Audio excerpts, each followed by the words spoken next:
The WeatherTech Sports Car Championship on IMSA Radio. Hello everybody and welcome to Indianapolis Motor Speedway. 14 corners, just under 2.5 miles, 2.439 to be precise. Couple of big action areas that we've seen already down at the braking area for turn 1. A lot of people going through the cutout there. Turns 4 and 5 and 6 causing some problems. And also coming off the oval banking down to turn 12. Able to get the car slowed down. Good. If you can't, once again, you're running off through the excess, almost like a joker lap in World Championship Rallycross. It's John Hindhaugh, Jeremy Shaw and Shea Adam down in the pit lane. Good afternoon, Shea. Good afternoon, John. And while the podium festivities are wrapping up, we are getting ready for qualifying. The excitement building down here on the pit lane as almost all the drivers have taken to their GTD cars. It's going to be GTD and GTD Pro going out first. And our drivers for this session, GTD Pro is exactly as expected. In the number 3 Corvette, it is Jordan Taylor, and in the number 9 Pfaff Motorsports Porsche, looking for his second career pole, Klaus Bachler. It is both of their respective turns, as the team have been keeping it fairly even. Jack Hawksworth doesn't like keeping it even. He is the qualifying driver for the number 14 Vassar Sullivan Lexus that leads the championship, as he has been for every race this season, except for Daytona to kick things off. It is also the turn of both Alex Riberas for the Heart of Racing Aston Martin and Jules Gounon for the 79 WeatherTech Racing Mercedes. Now, in the GTD category, let's go from back to front, shall we? The man who's won here at the Brickyard 3 times before in an 8-hour race is Chandler Hull. He is piloting the 97 Turner Motorsports BMW. The sister car will be a man we heard from earlier on today, Mr. Patrick Gallagher. Kind of a hometown hero. He's from only about 2.5 hours away. In the actual hometown hero car, that would be Andretti Autosport, and their Aston Martin, they're back once again, and it is Jarrett Andretti doing qualifying for them. Ashton Harrison just gave me a nice friendly wave from behind the wheel of her number 93 Racers Edge Acura. She's ready to go out for qualifying because her co-driver, well, he's on the podium right now, so that's a little bit complicated. For the Porsche contingent, let's start off with Kelly Moss with Riley. In the number 92, it is David Bruley, and in the 91, the sister car, it's Alan Metney. Had to pause for dramatic effect there because Kai Van Brillo has been one of the fastest guys so far this weekend. Rexy was here yesterday, but he has left, and so Roxy is back for AO Racing. The pink dinosaur in qualifying will be driven by PJ Hyatt. The last of our Porsches is the Volt Racing one. That one is the bright yellow from Wright Motorsport. Alan Brynjolfsson, the man with his name over the door, is the guy who is behind the wheel. It's Misha Goikberg who is doing the qualifying for Lamborghini in their sole entry in this field for US Racetronics and Forte Racing. So Misha taking that honor. His co-driver, Laura Spinelli, the fastest guy of the weekend so far in GT racing. Only one McLaren in the field, already a McLaren on pole today in another series, and it will be Brendan Arieb trying to get another pole position for McLaren, but his first of this series and of the year. Sheena Monk is going to be aboard the other Acura, that one for Gradient Racing in car number 66. And now we get to the Mercedes. Well, it is Mr. Russell Ward aboard the Windward Racing Mercedes. He finished 3rd here in the 8-hour race. Has yet to kiss the bricks, though. Can he do that tomorrow? He's going to have to fight off a factory Mercedes driver, Mick Grenier, who has shared a Mercedes with him here at this track before, I'm pretty sure.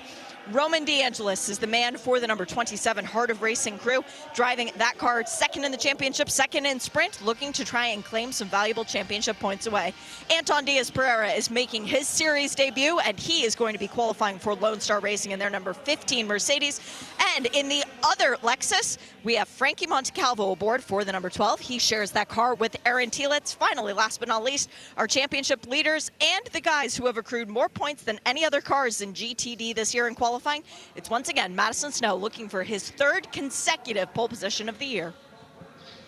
Thank you to Shea Adam for rattling through that lot. We're setting the grid for tomorrow's big race, the TireRack.com. Battle on the bricks for the IMSA WeatherTech Sports Car Championship. RS2 is the home of IMSA Radio. Shea Adam, Jeremy Shaw and me, John Hindhaugh. Just 2 race weekends left for IMSA Radio, and this one is going to be an absolute cracker.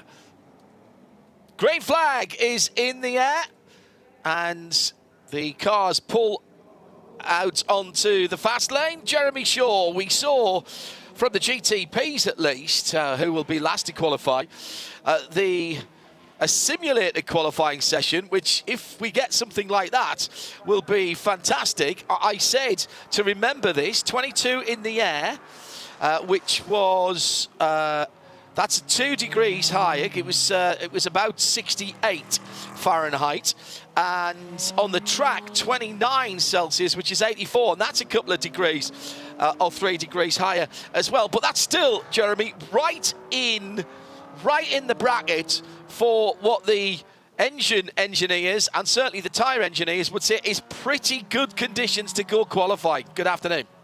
Good afternoon. Ideal conditions for qualifying, yeah. I mean, right for track records. Oh, well, we'll be setting track records here, of course, this weekend. First time the series have been here in this guise. So it's going to be fast. It's going to be really interesting to see who can or cannot better the times we saw from qualifying earlier on. We'll talk about GTP a little bit later on, certainly, but in GTD Pro, Klaus Bachler put in a flyer right towards the end of that session early this morning to be fastest of all of the GTD cars in that Pfaff Motorsports Porsche. That car clearly benefiting from the air restrictor brake that it was given prior to this weekend. Another 3.5 millimeters added to that air restrictor, allows more air into the engine, therefore a bit more power. A little bit of adjustment also to the weight. They're carrying a little bit more weight, 10 kilos than previously. But that seems to have worked out for the Porsches, and they are looking really, really strong for this event. And in GTD, as Shay said, Loris Spinelli was who set the fastest time in GTD, non-pro so far, but it'll be Misha Goikhberg qualifying that car this afternoon. But I think in GTD Pro, we can expect a really exciting, at least three-way battle between Klaus Bachler, Jules Gounon and Jack Hawksworth, and we'll see whether Alex Riberas can get in amongst it as well. And the unknown here is the Corvette, because it hasn't been very quick yet, but that's often the case, isn't it? On race weekends, we don't see the full pace of the Corvette until it really matters, which is when in qualifying is up, and it's right now. Just about everybody out of the pit lane. We've still got Jules Gounon in the pit lane. Shay Adam.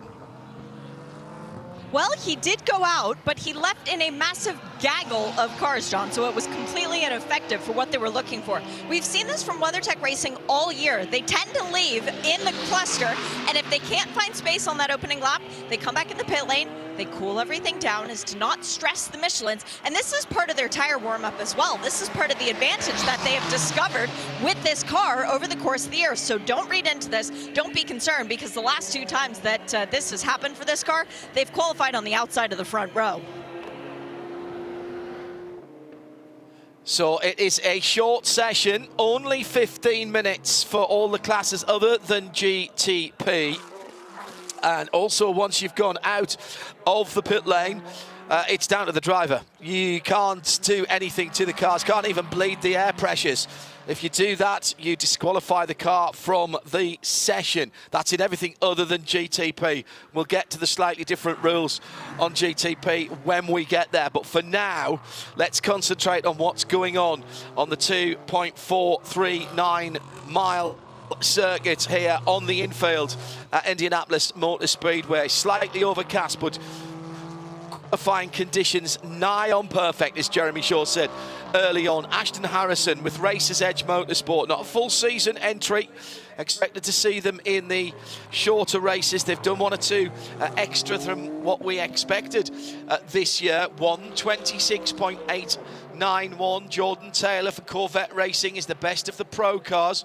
1:31.686. But this is early, and what we should say, Jeremy, is that all of these teams will have told their drivers to do preparation on their tyres, and that they're all on the same Michelin tyre, but that will almost certainly slightly change from car to car and from the setup on the car. But not everybody's going to do exactly the same thing.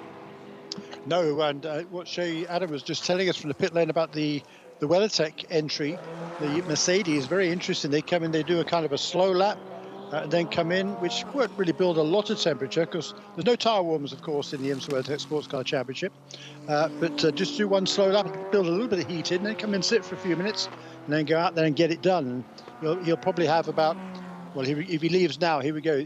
That car just leaving its pit box with 9.5 minutes remaining in this session.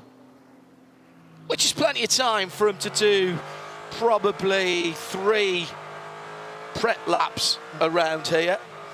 That gives him at 1:30, let's say, 3 laps is only 4.5 minutes. That'll give him 3 slow-ish laps, 5 minutes, and then maybe 4 minutes or another 2 or 3 really fast laps. And remember, if the checkered flag comes out whilst you're on that lap, the lap will count. In fact, if you get across the line with 1 second left, then the whole of that next lap will count, so long as you get across the line before the checkered flag. And maybe that's the game they are playing. What you are quite likely to see, though, is all of the guys who went out first, some of those guys may stay out for the whole 15 minutes, Jeremy, and just burn off their VP Racing fuel. Absolutely right. Yeah, that's the majority opinion, I think, out there. But the 2 Mercedes, the Team Kornhoff Mercedes, did the same strategy there as a WeatherTech car. Number 32, they've just left the pit lane as well. The Pfaff Motorsports Porsche, they didn't do that initial out and in lap. They just waited in the pit lane. That car is now out of the pits as well. So different strategies. They're really, really interesting. Jack Hawksworth briefly to the top there with a 1:23.3 as the fast times are now beginning to come down. But Madison Snow eclipses that at 1:23.0. The fastest time in practice this morning was a 22.9 for Klaus Bachler in the number 9 Porsche, and right behind him was Loris Spinelli, but he's not qualifying the car. It's Mitchell Goikhberg. He did a 23.0, so good laps now being shown. That's the best lap of the weekend for Madison Snow in car number 1, and as Shaylet said, looking to become the pole sitter for the 3rd race in a row.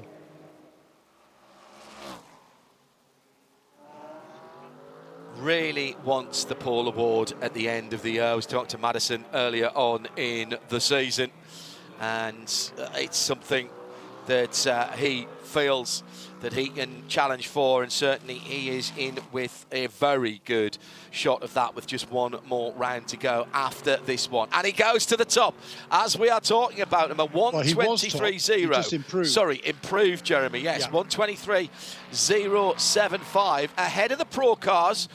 We've seen this before as well. Remember, the GTD and the GTD Pro cars, exactly the same performance potential.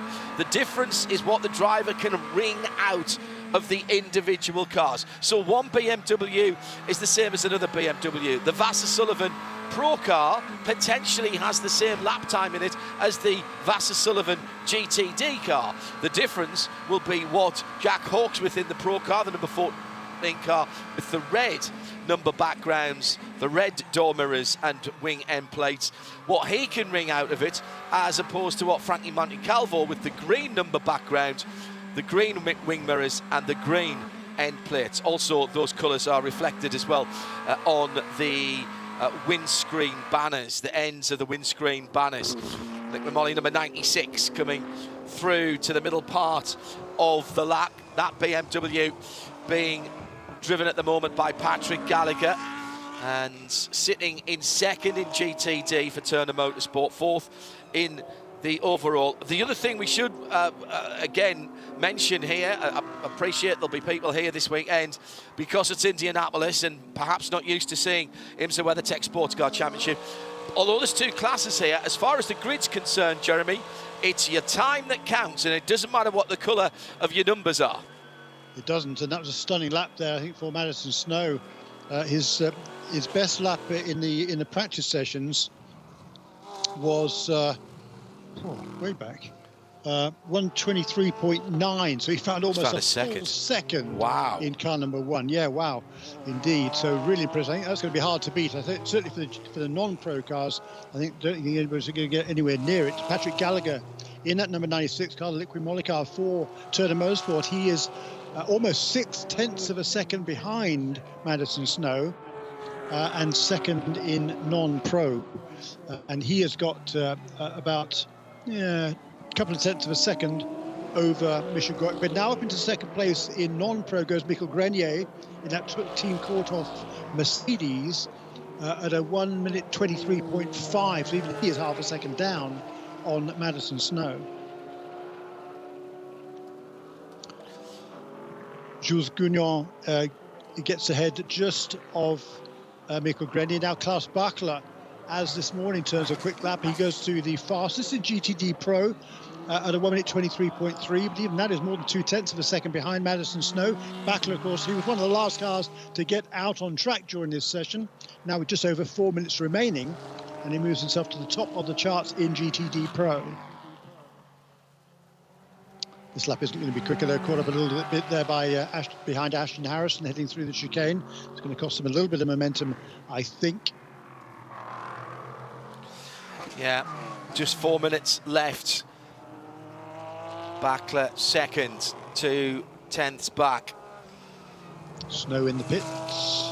He's done enough.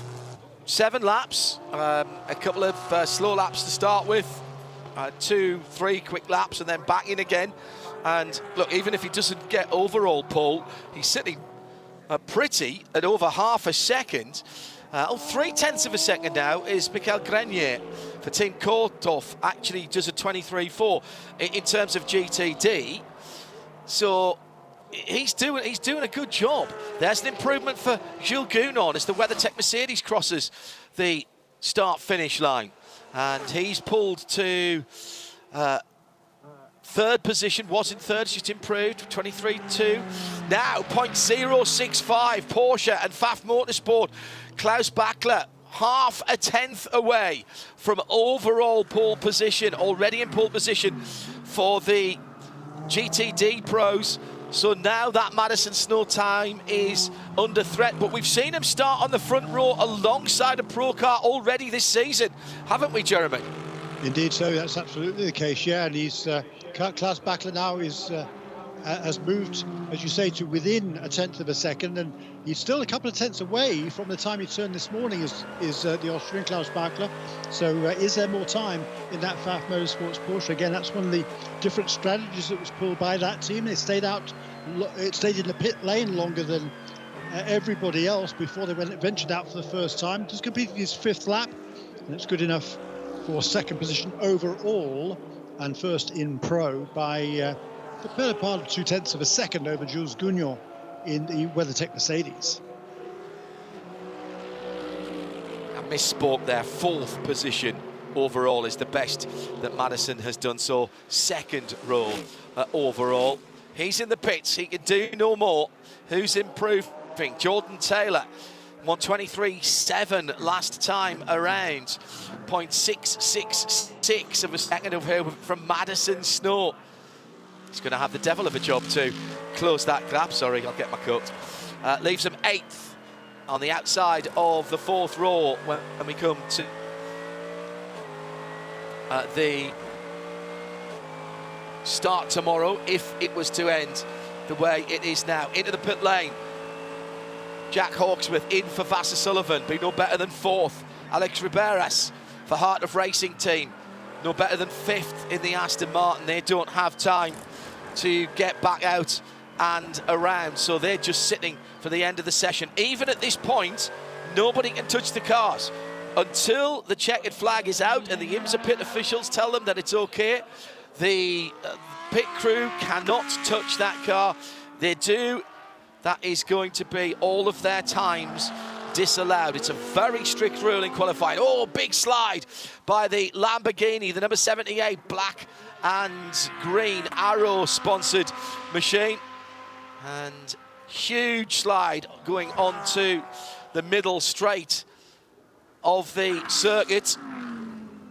Now turning through turn 7. That cost time there for Misha Goikberg in the Fortier racing car, 4th in GTD, Jeremy, but the inside of row 5, 9th position with the GT Pro cars ahead of him as well. Yeah, but as you say, 4th there in non-pro. I think he's given up on this lap. He wasn't sure. He was a good bit slower in the first segment was Misha Goikberg, and his best qualifying run this season so far was that he was on the grid at Lime Rock Park. Klaus Bachler goes through and does not improve. That was a slowed down lap. He sees the checkered flag first. Ashton Harrison's gone through. She'll be no better than 12th in GTD. So there's the first of the potential challenges to Madison Snow's outright pole has finished. Jules Gounon is possibly the only other driver, maybe Mick Grenier if he can find some time. He needs to find 3.5 tenths, and he did improve last time around to a 23.4, but he's pitted, so there'll be no improvement from Grenier, and the team caught off number 32 at Mercedes AMG GT3. So Gounon in the number 79 car coming to the line now. He's on the front straight. He stayed out. Must think he's got a chance of improving. He does improve, but he doesn't change his position. 123.290. He's only 2 tenths away from the front row of the grid and potential pole position, but it will be Madison Snow in the Paul Miller Racing BMW who captures outright pole position and will start the battle on the bricks on pole position for the GT categories in the number 1 Total Quartz engine oil sponsored machine. The Paul Miller Racing red, white and black car will roll down to the end of the pit lane. What a run of form this team, and particularly this young driver, Jeremy, has had in recent weeks. Had to do a little bit of an extra stint at VIR because Brian Sellers wasn't feeling too well. Didn't face him at all and closed off the race in style. Yeah, stunning run of success for Madison Snow and Brian Sellers. Third pole in a row. He got the lap record at Road America. Didn't get a lap record at VIR, but he sets a lap record here at Indianapolis with actually not the fastest time of the weekend at GTD. That was set by Klaus Bachler this morning. I think Bachler just mistimed that final run because he took the checkered flag, as you said, at the end of a cool-down lap. Correct. And I think he only missed the opportunity to go for another lap by a very, very slim margin there. Yeah, I think you're spot on there, Jeremy. I think you've nailed that one. Yeah, but Madison Snow, then, this is his 12th pole position in the modern era of IMSA competition since 2014, and that puts him tied now for second on the overall list. Ricky Taylor has 14 poles, and he will now join James French, Jordan Taylor and Ben Keating, at least for now, on 12. Yeah, I keep forgetting that this series was here in 2014, because that was the first year of the United, what was then the Tudor United Sports Car Championship, and we weren't involved in the broadcast that year, and therefore, whilst I did watch it, I have to say I'm not as good as remembering things that I haven't been actually working on. Shea Adam I've got that much buzzing around my head that now it's full. So every time something new comes in, something's got to fall out. That's my excuse anyway. And I'm sticking to it. Klaus Bachler, GTD Pro for FAF Motorsports, a 123.1 and a 123.0 for Paul Miller Racing for BMW and for Madison Snow. Those are your two pole sitters. Shea Adam is at the interview spot down at the end of pit, where all of the formalities and pictures will be going on, and I think it's going to be Klaus that we speak to first. Shea, is it? It is, and Klaus Bachler gets out of the Porsche and he goes, not bad. Yeah, Klaus, one qualifying attempt here at Indy, one pole position. How hard did you have to push? Yeah, it was really cool. I'm so happy. Thanks to the team, thanks to Porsche. We had hard weekends before, so qualifying was never easy the last weekends. And to be here on this special place on pole position, it's really cool. It's front row start for tomorrow, so everything possible for the race, and second last race of the season, so it's also important for the championship. There's a lot of opportunities tomorrow and also in Petit for the last event. So yeah, I'm happy about this now. We did everything perfect. We managed to put the car on pole, and tomorrow is the more important part of this weekend. So we try to win the race tomorrow. It looked like you have a little more speed in the car, almost that you were on a cool-down lap when the checkered flag came out. Do you think that there's more? Honestly, my lap was really good. There was I also had a small toe, so this was also helping on my fastest lap. You can always speak, about half a tenth up and on down if you can do better. Yes, there's always a chance to do better, but it's not easy with all the cars out there to nail it perfectly on point. I think it was maximum we could do today. We tried in the last lap also, but I ran a bit in traffic, and at this point I was already slower, so I could not improve. But for sure we want to get also overall pole position. We tried everything. It did not work out today, but we are holding the gas, so it's good. Good luck to the win tomorrow. Thank you very much. Good stuff from Klaus Bachler. Yeah. Second pole position of the season for Klaus. Is also on the pole at WeatherTech Raceway Laguna Seca earlier this year. And that team, they scored just the one win this season, and that came at Sebring. But they've been on the podium more often than not. 6 times out of 8 races they've been on the podium in that Pfaff Motorsports Porsche. However, he was beaten to overall pole position, and there was a little bit of an edge in his voice when he said that. Yes. And the driver that has done it for Paul Miller Racing, the number 1, is in P1, Madison Snow, 1:23.075. Madison, your first career overall pole position. That's pretty exciting to beat out all the GT Pro cars, but this is also your 12th career pole position, and now no one can get more poles than you this year. So another year of you getting the Motul Pole Award. How hard were you pushing? I mean, the pole award's definitely something special. Doing the overall is, it's a really big accomplishment. We were struggling a little bit here in practice, didn't really know where we were going to stack up, but we definitely made some huge improvements on the car going into the qualifying session, and that's what mattered. That was it. How much harder is it to come to a place where you have no relevant data, really, to then go into a qualifying session where you got 15 minutes to get it right? It's definitely a big challenge. I mean, you don't know where you're going to end up. You don't know where the competitors are going to end up. We'll see how the race goes, too, because we don't know how we race around here either. Good luck tomorrow. Thank you.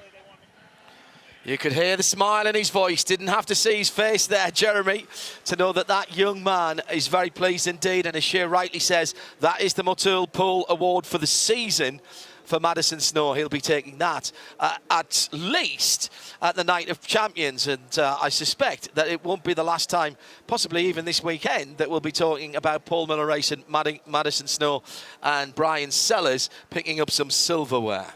No, indeed. I mean, what a year they're having. They're very close to wrapping up both the season-long championship and the Sprint Cup, which they can do tomorrow. This is the final sprint race of the season, so they just need a solid finish tomorrow to wrap that up. And in the Michelin Endurance Cup, well, they're in third place position there, but only 4 points behind the harder racing Aston Martin team.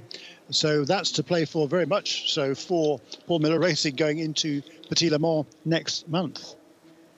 Given he's got nobody ahead of him, I think all he's got to do is get to the line to win the Sprint Cup, because he should cross the line first, so anything that happens after that will make no difference for the Sprint Cup, at least. Let's just fill in the blanks. We'll do the GTDs first. Madison Snow on pole position, as we've mentioned. It was Mick Grenier for Team Korthoff in second, and Patrick Gallagher in third, with Misha Goikberg in fourth. That was Mercedes for Team Korthoff. Turner Motorsport, the 96, that's the liquid moly car, BMW, and then the Fortier Lamborghini, the Arrow Lamborghini in fourth. Now, that's how they qualified first to fourth, but they're not on the front 2 rows because of the plethora, a quartet of GTD Pro cars behind Madison Snow. So as they line up tomorrow, it will be the Paul Miller Racing BMW. Alongside, it will be Pfaff Motorsports Klaus Bachler in the number 9 Porsche. Row 2, Jules Gounon for WeatherTech Racing and Mercedes-AMG GT3. I wonder if they left it a tiny bit too late, because he was improving pretty much on every lap and did so on his last lap. Remember, they were one of the last cars to go out. That number 79 car in the inside of row 2. Then Jack Hawksworth for Vassar Sullivan for the GTD Pro car, the number 14, on the outside of row number 2. Row 3 on the inside, Heart of Racing, Aston Martin Vantage, Alex Riberas in the number 23. And then Mick Grenier. So that's just where the second of the GTD cars comes. Then Patrick Gallagher on the inside of row 4 with Jordan Taylor for Corvette alongside. And the top 10 are made up by the by GTD cars with Mitchie Goikberg for Lamborghini and Russell Ward in 10th place for AMG. So, and then all the way down to Anton Diaz Pereira in 22nd position, 17th in GTD for Lone Stars Mercedes. We've got the next set of qualifiers to come out. That's the LMP2s and LMP3s. As they get up to speed, let's head back to Shea Adam, who's on the pit lane, who can give us some of the qualifying drivers. What do you got, Shea? Well, this category is a lot easier to try and distinguish who is going to be qualifying the car because the rule book tells us who can go out in either one of the cars. For the LMP2 category, it has to be the bronze-rated driver. So for the 04 CrowdStrike entry, George Kurtz looking for his 3rd pole position of the year. In Tower Motorsports, the guy filling in this weekend for John Ferrano, and John, we really hope to see you back here soon, is Dan Goldberg. Dan has been very quick this weekend. It is Stephen Thomas in the number 11 for one of the 2 entries with the bright yellow and red on it. The sister car will have Rodriguez Salas, another one of our fill-ins. We've got Ben Keating, the man who is used to getting pole positions in every class that he runs in anywhere in the world, in the number 52 PR1 Matheson entry. Dennis Anderson is aboard the high-class car. That one is number 20. And last but certainly not least is Dwight Merriman in the number 18 Era Motorsports LMP2 car. For the LMP3s, you do have a choice. If you have a 30 or under age-wise driver who is a silver rated, they may qualify the car, or your bronze rated driver. So once again, we are going to see Gar Robinson, championship leader, trying to get another pole position. He'll be up against Jason Rabe in the number 54 for MLT Motorsports. Performance Tech had a fuel injector issue in the last practice session. That took them out of the running, but I believe it is Alexander Koryeva making his debut in qualifying for this session. Lance Wilsey is aboard the number 33 for Sean Creech Motorsport. Nolan Siegel and Bejoy Garg are the 2 drivers that I saw nominated to drive for Junior 3 in this session. And then the 2 drivers for AWA, we've got Ori Fadani and Anthony Mantella as normal. The last car in our field is the Ave Motorsports. I think I saw Kevin Conway in his fire suit ready to go. Tell me if any of the names are different on the timing screen, John. I'll have a quick look when they come around for the first time. But I think you've pretty much nailed that, Shane. Thank you. So this is going to be exciting because qualifying in P2 and P3 this year always is a proper stand-up bare-knuckle fight at the front of the field, Jeremy. And big lock up there for the one of the TDS cars going into turn 7. That was a very close call indeed. Expect to see George Kurtz around the sharp end of the field, Stephen Thomas as well. And of course you never write off Ben Keating, who sets the quickest time first with a car pulling way out of the way to try and get a little bit of space. That's the number 33 of Nolan Siegel, Junior 3 Racing. And we heard this week, Jeremy, that although Junior 3 will be continuing with their classic motorsport, they won't be coming back as a team, as in Junior 3 Racing, into WeatherTech and IMSA competition. And that's sad, but there's good news off the back of that as well for the man who's, well, I was going to say whose name is above the door, Mr. Junior 3. Yes, Mr. Junior 3 being Billy Glavin Jr., who runs this team very, very professionally indeed, and he will be running that United Autosports team for next season when it makes a full-time move into the IMSA WeatherTech Sports Car Championship. So a great opportunity certainly for Billy Glavin. He's carved a really good reputation for himself in this sport, not only through that historic business that's been going for quite a few years, but previously when he worked with his dad at Hendrick Motorsports in the NASCAR ranks. So really accomplished guy. I can't really think of anybody better to run that United Sports operation from the United States. And they're going to move. They've got a sort of satellite. Richard Dean's got a United Autosports USA satellite organisation, not a full-time base at all. But that was, I think, down in these parts somewhere, wasn't it? No, but it was in Pompano Beach. It was in Florida. Of course it was, Yeah. yes, around the corner from Champion Porsche. Yes, absolutely, Champion Porsche and Audi. They're moving up to where Billy's shop is. Yeah, which is Mooresville, North Carolina. Yeah, that's a big change for them. Mooresville certainly is a lot more central than South Florida in terms of traveling to the races. So, and of course, there's a huge motorsports community in North Carolina. So it makes a lot of sense for all sorts of different reasons. And a great move there by Richard Dean and Zach Brown and the rest of the ownership team at United Autosports to make that connection.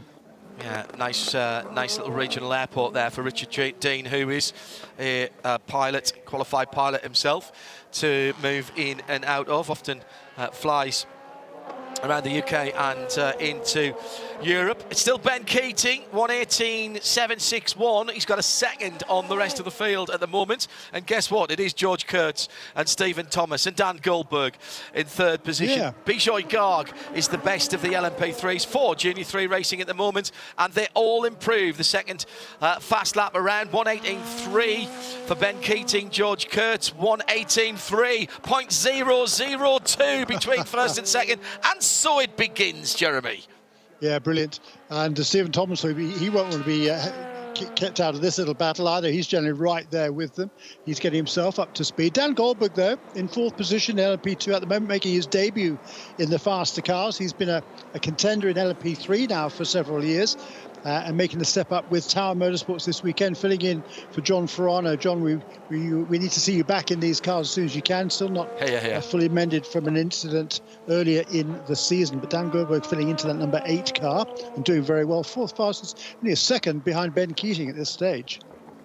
And that is an accomplishment in itself, that GTPs have been allowed to come down the pit road. And off for Gar Robinson, 5th place in LMP3.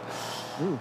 With now, I can't actually believe I've said that because it's so unusual. The number 74 car, the Riley Ligier, has brought out the red flag.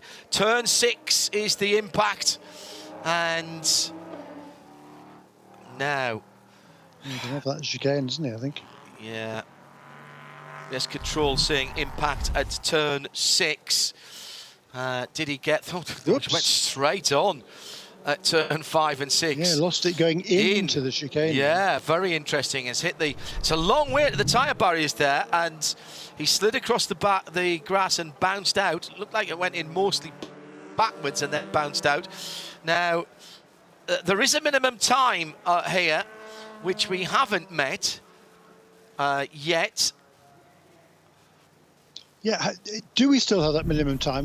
We do in WeatherTech. We don't in some of the other series. Yeah. Looked like he just... Now, did something break there, Jeremy? Because that was an odd one. Because it wasn't as if he came through the middle of the corner backwards. He maybe wasn't slowing down enough, but that was a big hit. The tyre wall, I've said this many times before, might not look the most high-tech, but banded tyres... done properly, really dissipate the energy of the hit. Gar's out of the car, walking on his own, and being spoken to by the AMR safety crew. So that's the most important thing. The car will fix.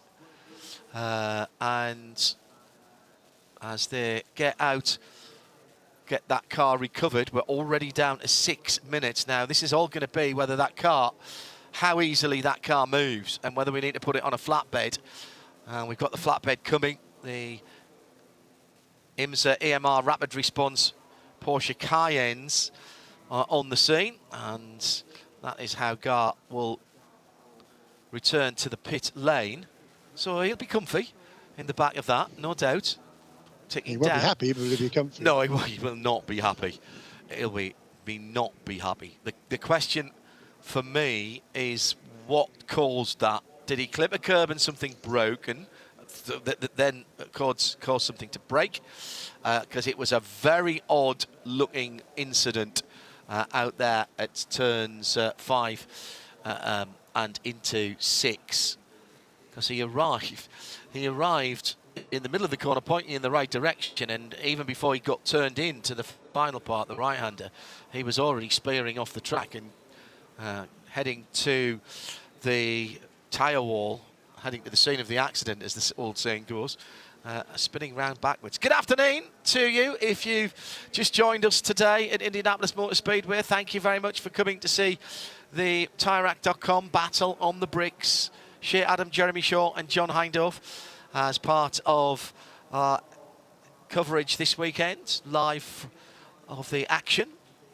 In sound and vision for this as well, so if you are tuned in listening, and whether you're in the US or further afield, if you head to IMSA.tv or IMSARadio.com and click the menu button, you'll see the live video there. You can click down and watch this without any blocks, breaks or subscriptions.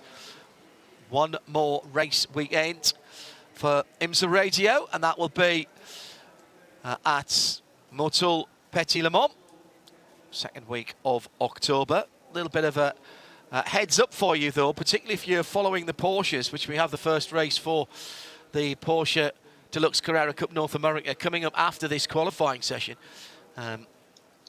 We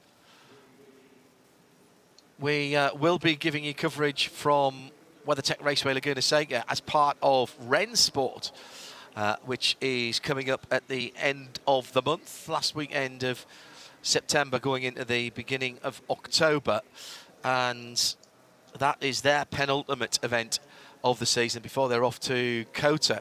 So if you've been following the Porsche Deluxe Carrera Cup North America, then that is our next one for them. Shea, myself, Peter Mackay and Nick Tandy will be joining us on the broadcast as well for the two, for at least one of the two Porsche Carrera Cup races from Rennsport. We'll also have coverage of Rennsport for you along with our colleagues at Motor Trend. So that's all coming up in a couple of weekends' time. So that's going to be a bit of fun. And then one weekend between that and Motul Petit Le Mans. And then we can call it a day for IMSA Radio here on RSL, the Radio Show Limited network of channels. Our season continues with a couple more endurance races out in the Middle East. So, Ben Keating, I don't think we can get minimum time here. We had around about 7 minutes of minimum time, so we need another couple of minutes at least. Now, we could potentially extend. We've got 2:23 at the moment. The Ranch 74 Gar Robinson machine will is not quite on the flatbed at the moment, so that's going to take another minute or so.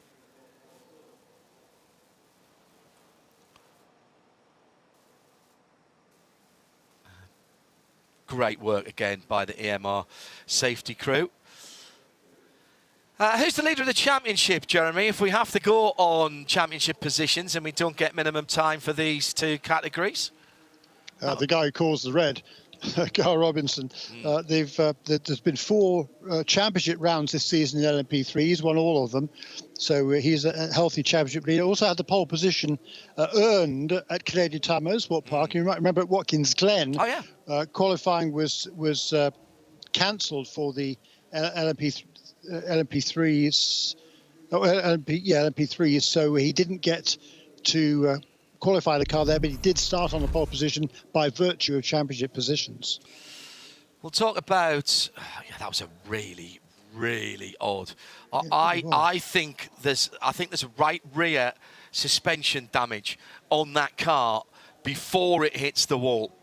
I think something's broken on that car and pitched him to the left. And I think there's a right rear either toe, A-arm or toe link or something in the right rear suspension. It looked weird as it was going through. Great pick up by our replay crews. I always say that they work hard. They're working particularly hard this weekend.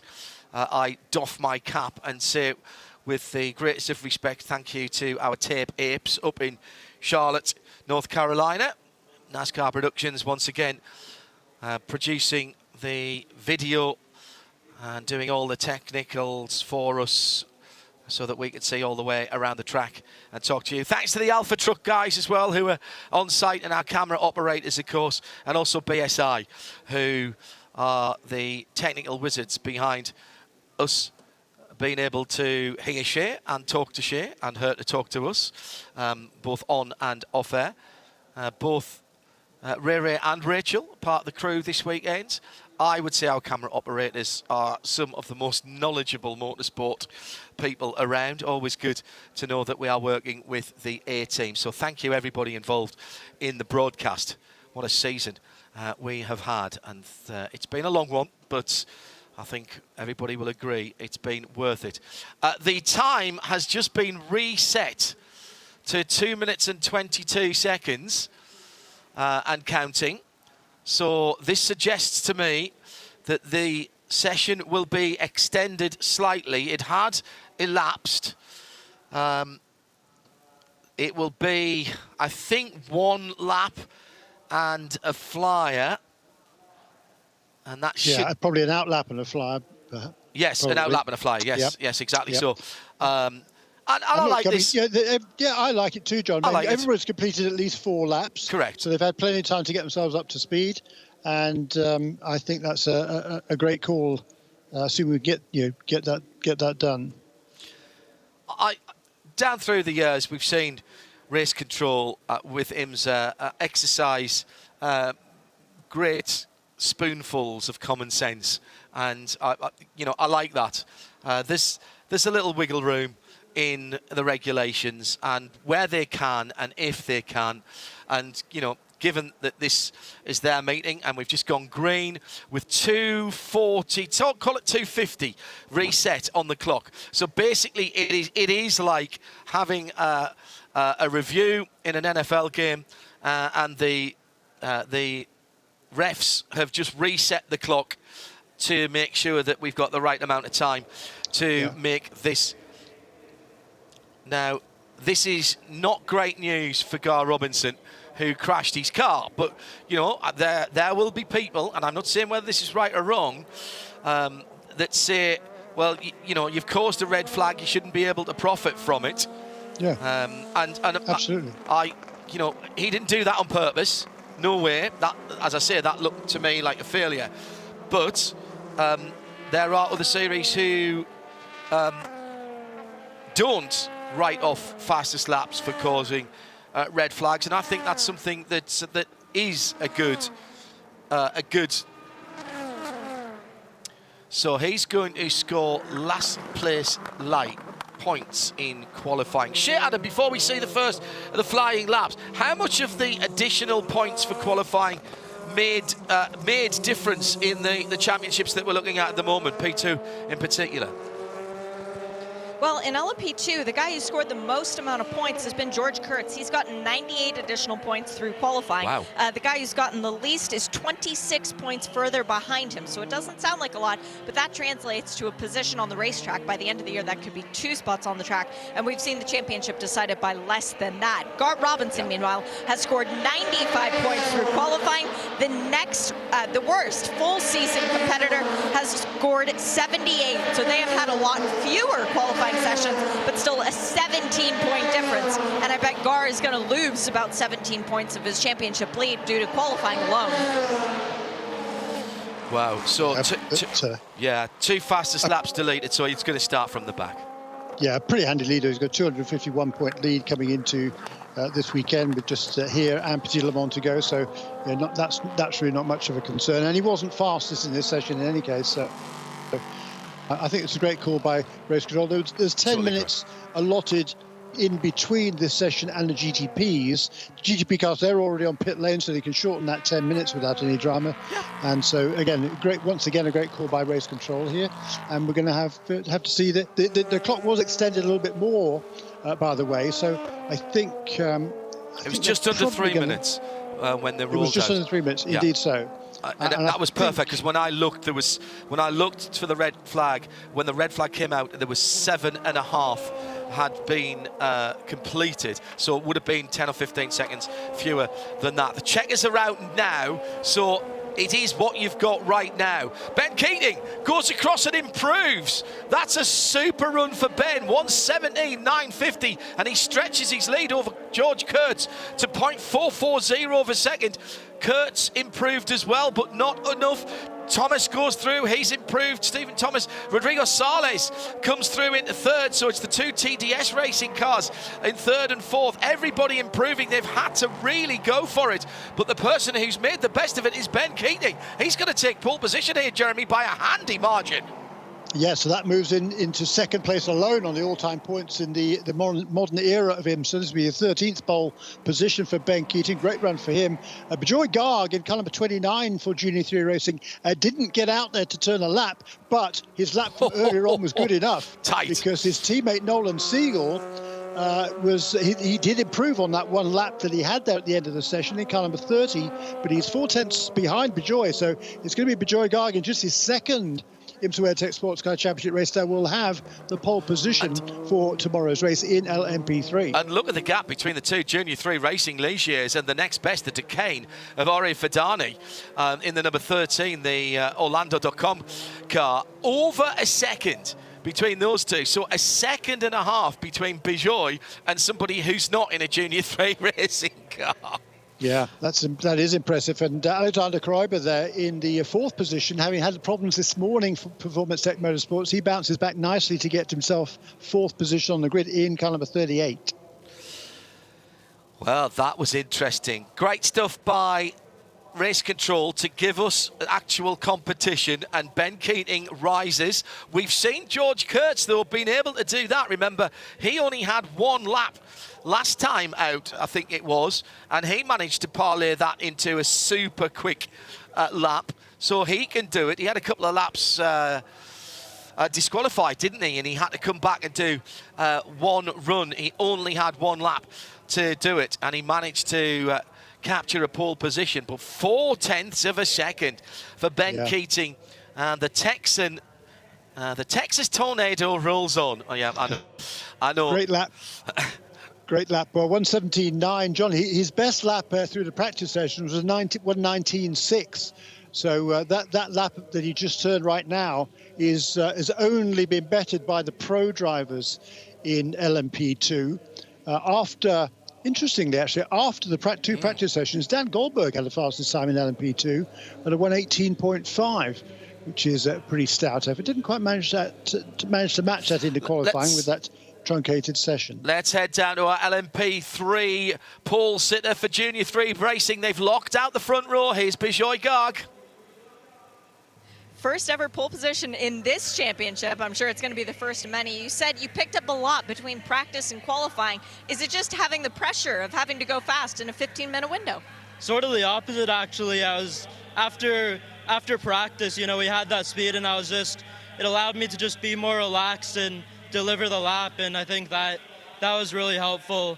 Car was amazing, probably one of the best P3s I've ever had, and yeah, just really great job by the team. We got a 1-2, and hopefully we'll stay that way in the race.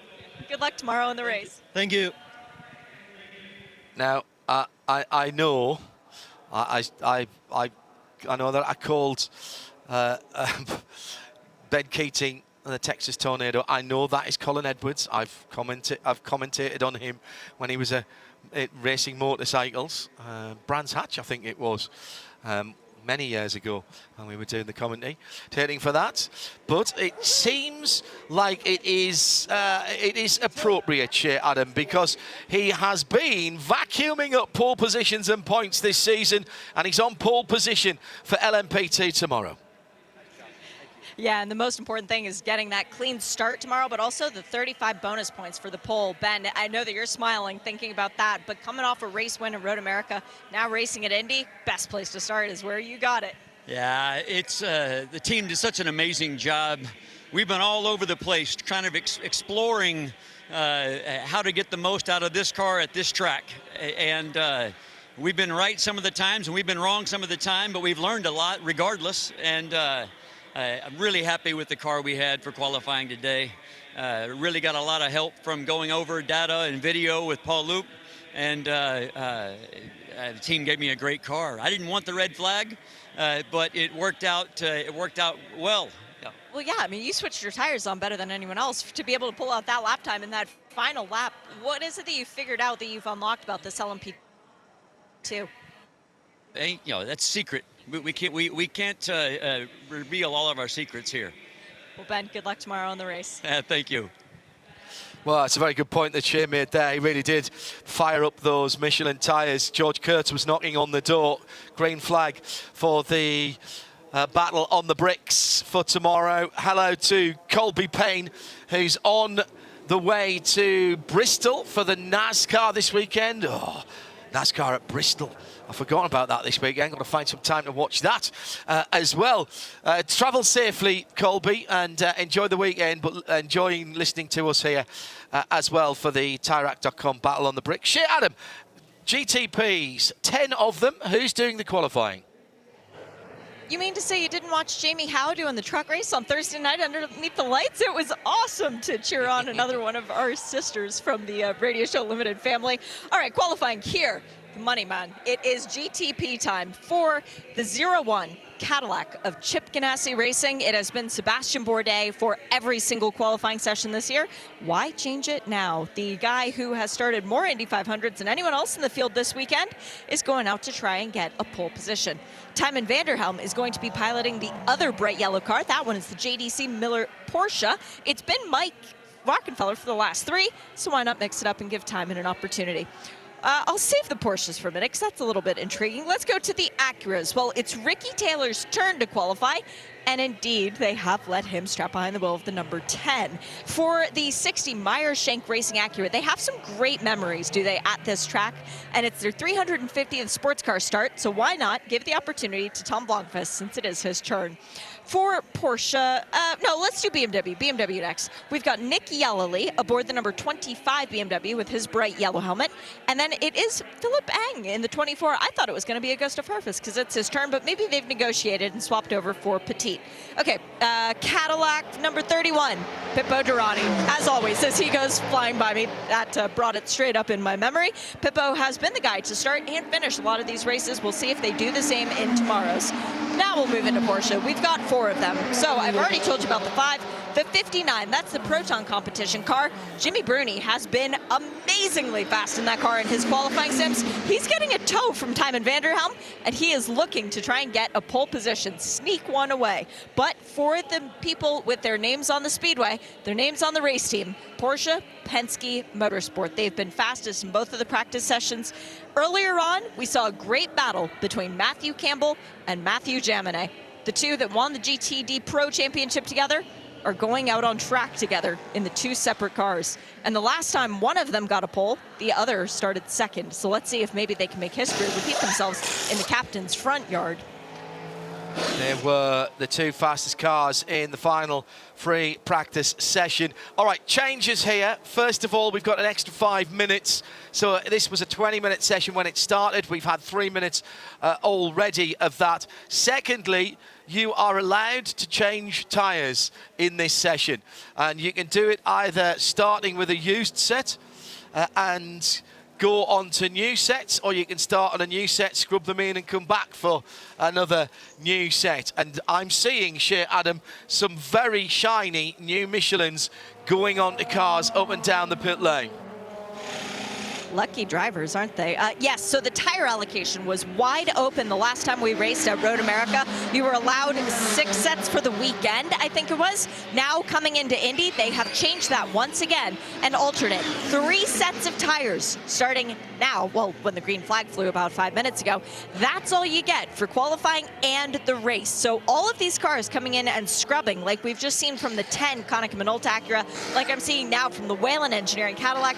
This is coming in scrubbing tires that for the race, but they will at one point stop scrubbing and just go fast on one set.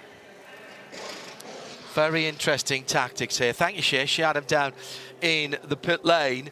It does just mean that we've got to have a little bit of patience here, Jeremy Shaw, because we're not going to see the fast laps straight away. A little bit of delayed pleasure for us and excitement as we wait for them to decide when is the best time. Still 22 Celsius in the air, 72 Fahrenheit. Track temperature's gone up a smidge, now 86 Fahrenheit, that's 30 Celsius, but still I would say right in the window of loveliness.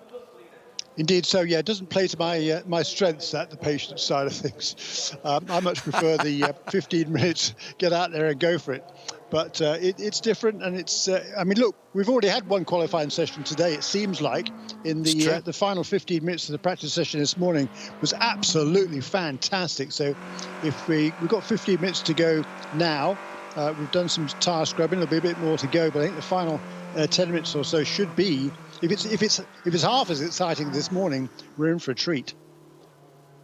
Newfound pace from Porsche and Porsche Penske Motorsport.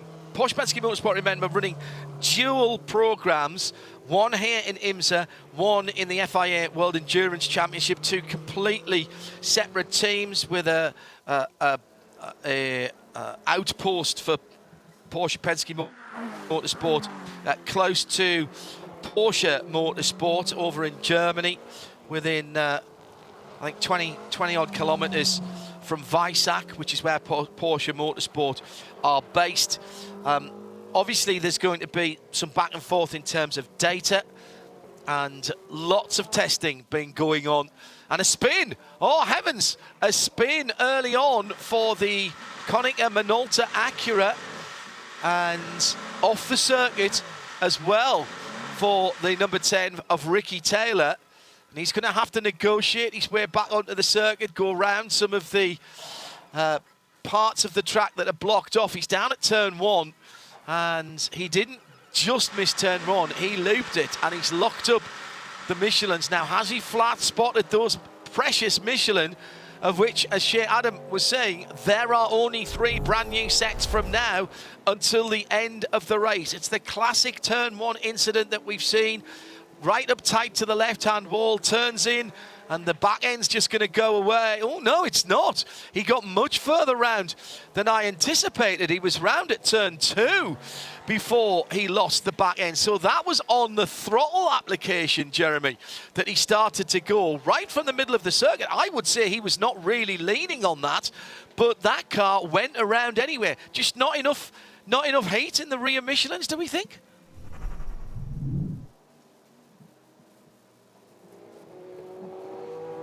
Jimmy Bruni getting up to pace. Yeah, just around he goes. Just as you say, it was his outlap, John, and just got on the throttle a little bit too hard there and around. It went very, very quickly. Hopefully, he hasn't damaged those tyres. That's what you'd be finding out now, won't you? Yeah.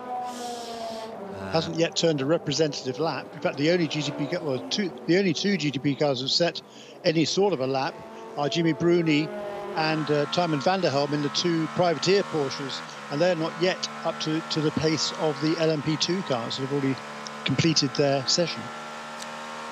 Yes. Jimmy Bruni really in fine form last weekend at Fuji, and enjoying being in that Porsche with Harry Tincknell. He seemed to struggle a bit at Road America, John. He did, yeah. And certainly Harry Tincknell was super fast towards the end of that race. But Jimmy's struggling, but he's certainly been on the pace here this weekend. It is. I mean, there's been a number of very, very experienced and talented drivers who have not easily got to grip with this new GTP car.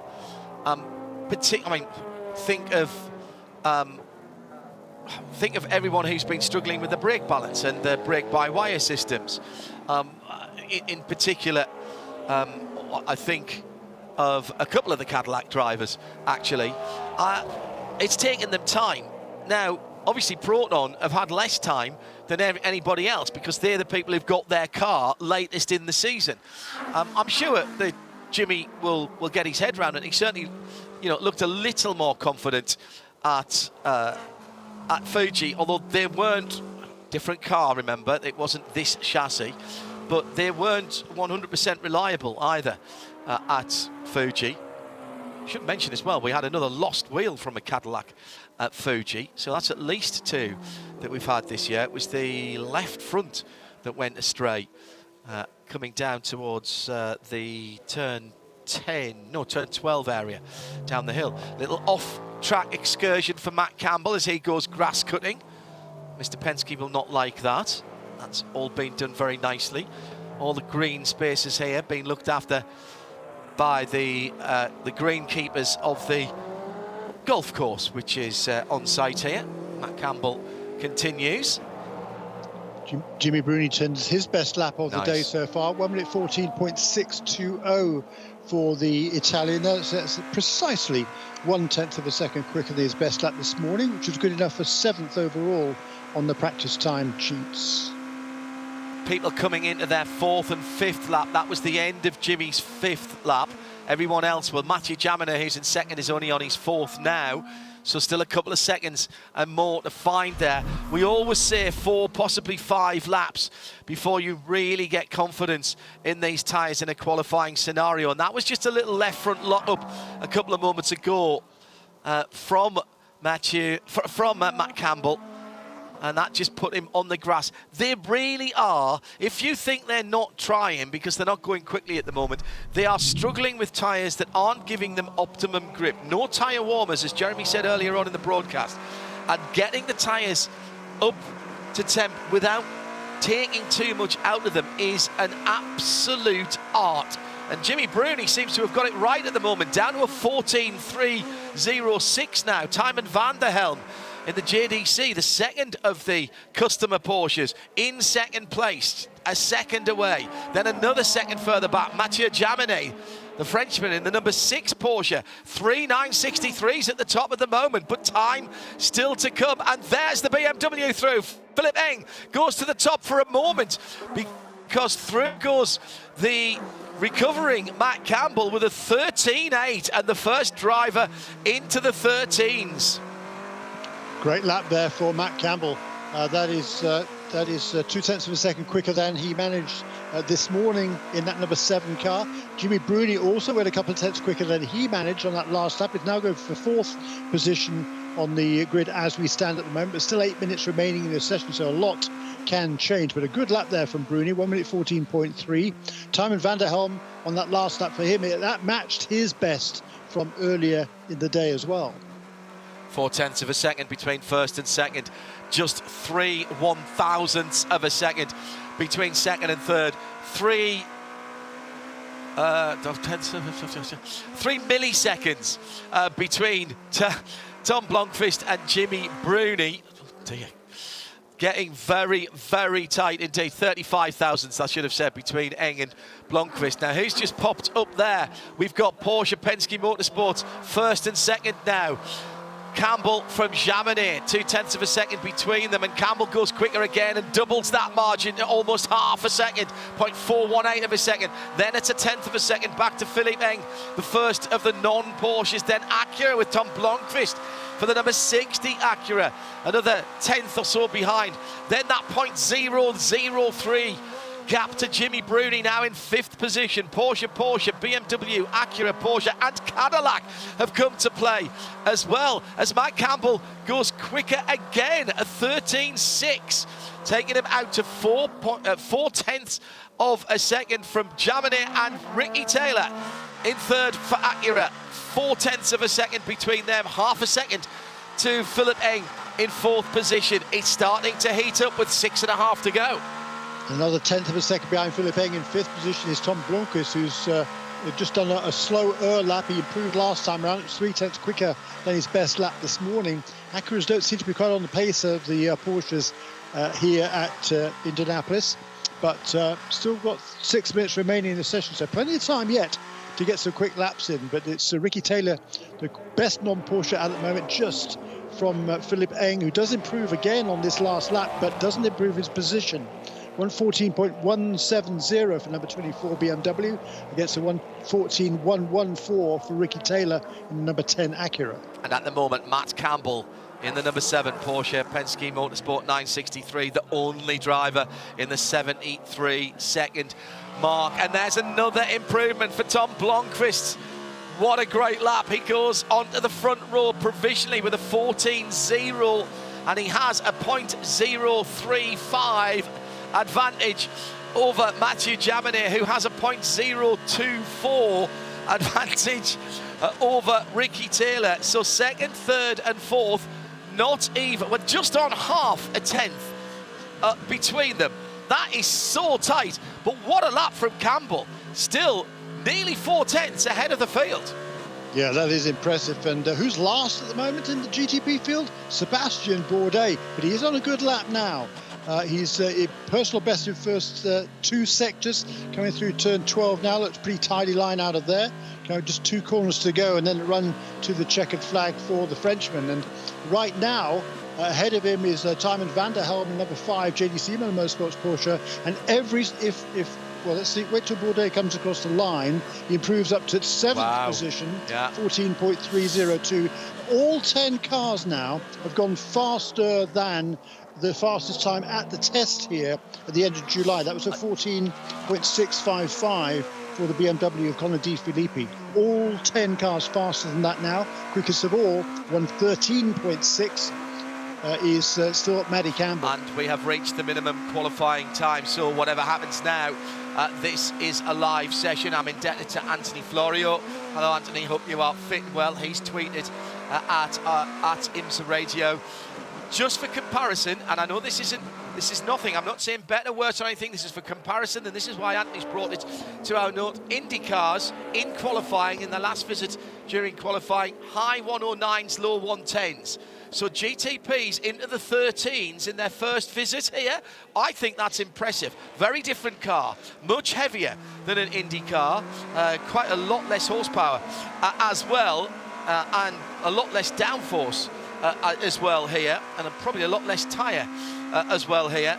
That's impressive. These cars are seriously quick, and they will get quicker every time they come to new tracks and every time they go out on the track, because the teams are still dialing themselves in and understanding how to extract, how to get the juice out of these cars and wring out the performance. Coming to the line now, JDC Miller Motorsport. Tymon van der Helm doesn't improve. Pipo Derani does. Still only 7th though, and he's just over 0.6 of a second away from pole position, which is half a second off the front row, which is still ruled by Porsche Penske Motorsports. Derani dropping away from the back of Tymon van der Helm, trying to find a little bit of space. 3 minutes to go. Still time here, Jeremy. Still time. Indeed so. We've got 3 minutes, 3 cars now in the 1 minute 13 club. Matthew Jaminet improved to 113.824. That's to 0.152 behind his teammate Matt Campbell. And Tom Blomqvist has improved again there. He's just 0.04 of a second behind the second of the Porsches. And he's now, 2.5 tenths clear of the other Acura of Ricky Taylor. And Tom Blomqvist, he has scored more qualifying points this year, this team has, than any of the other cars in GTP. They've scored 183, which is 2 more than Ricky Taylor and Philip Albuquerque in the sister Acura. Track limits violation for the second place car, Matthew Jaminet. He's lost his 12th lap, but his fastest was a little bit earlier on, so that's not an issue for him. Excuse me, it was the 5 car, my apologies, Tymon van der Helm in that car, the JDC Miller Motorsports 963. Improvement there for Sebastian Bourdais up into 4th position. Now he also joins the sub 1 minute 14 bracket by a thousandth of a second. 1 minute 13.999 for Sebastian Bourdais, and that's quite a bit quicker than Pipo Derani. Pipo Derani's best is a 14.2, so it's only 0.3 of a second, but there's 4 positions between them on the grid at the moment. Bourdais in 4th position, Derani in 8th. The 2 BMWs are 6th and 7th. Philippe Eng has all of 0.003 of an advantage over Nick Yellerly, who has pitted after losing a lap for track limits. And Matt Campbell, provisional pole sitter, with his gap to his teammate, a 1/10 and a half, has come into the pit lane. Bourdais improves again. Ken Sebas brings something together here. Can he sort something out? Blomqvist is into the pit lane, and the number 60 Acura, 113.939 for the Cadillac 0-1 of Sebastian Bourdais. He's on the outside of the front row. Needs to find a 10th near enough to move forward or switch sides. He needs to find just over a 10th, actually, to go onto the front row. Can he do it? Out on the circuit at the moment, down through the gearbox. Bourdais has found about 7/10 of a second in that number 01 Cadillac. 14.6 was his best this morning. 13.939 he's turned now, just 0.075 behind Tom Blomqvist. And Matty Campbell, just before he came into the pits, turned another very quick lap. It was a 1:13.71, I think it was. But fractionally outside his previous best, but still, even that would have been good enough for the pole position. Checkered flag is out. And so the run to the line now for Seabass with the Sebastian Bourdais with the checkered flag in sight. The top three are already in the pit lane. He goes across the line, chips the beam and does not improve, 6/10 away from his best. So it will be a front row lockout at the Speedway for Porsche Penske Motorsport. The pace that they have been finding in Europe translates to this circuit, probably one of the more European in styles in terms of the IMSA schedule this year. And it will be Campbell from Jaminet, 7 from 6.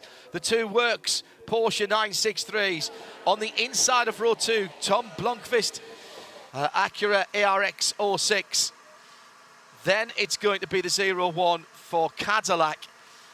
Then the Acura of Konica Minolta, Wayne Taylor Racing with Andretti Global. In 5th position, the inside of row 3. Philip Eng is the best of the BMWs, but by actually increased that margin. Did he? No, he didn't. 0.003 between himself and his teammate. So they're 6th and 7th with Pipo Durrani on the outside of row 4. And then it's Jimmy Bruni for Proton and Timer von der Helm for JDC. The two customer Porsche 963s, 59 and 5 on the 5th row. Considering he's just locked out the front row, Roger Penske, who is up on the perch in the pits, doesn't look overly excited by that. But then again, he's seen it all, hasn't he? It is, yeah, and he wants another win tomorrow. That's what his focus this weekend. The second pole position of the season, and for Matt Campbell. The other one came at WeatherTech Raceway Laguna Seca. Isn't that a curious coincidence? Because in GTD Pro, it was Klaus Bachler that took the pole here this afternoon. He also had his only other pole position this season at WeatherTech Raceway Laguna Seca. I couldn't imagine two more different racetracks. I was going to say the exact same thing, Jeremy, about that. You know, you sometimes think drivers and cars fit a particular circuit, but you wouldn't have said that WeatherTech Raceway Laguna Circuit and Indianapolis Motor Speedway Road Course would have had a lot in common. Congratulations to LMP Paul Sitter, PR1 Matheson Motorsport and Ben Keating in LMP3, Bijoy Garg and Junior 3. They locked out the front row with Nolan Siegel backing up his teammate. In GTD, Madison Snow took the overall and the GTD pole ahead of Klaus Bachler in the GT Pro.